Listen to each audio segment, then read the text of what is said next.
I'm not asking you right now to pick any specific games, but overall, Geoff, this is for you too. What advantages could you gain by betting on a Week 15 game in June? Well, I mean, if you're obviously you're going to do this, you think a team is extremely undervalued at the moment. So take Pearce's Detroit Lions, who he obviously thinks is going to be a Super Bowl team next year. You look at the lines; they're underdogs in most of the games.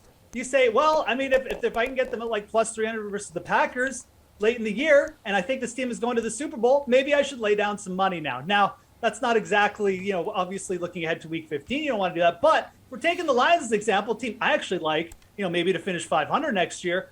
They are playing the Seahawks, who are starting Geno Smith in Week 4. Detroit only minus 120 at home on the money line versus the Seahawks.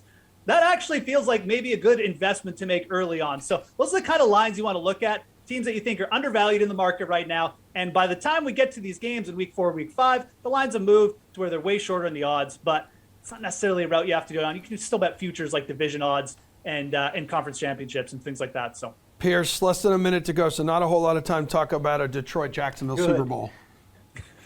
There isn't an advantage. Anything that you think 6 months down the road, the sportsbook probably knows that already. And Geoff's point at the end there was what you need to know. Like, hey, there's other bets out there. There's bets for actually today and for tomorrow where you can bet your money and win money today or tomorrow and not have it tied up for 6 months. So bet some baseball or some hockey or some NBA or NASCAR F1. And then 6 months from now, make the NFL bet.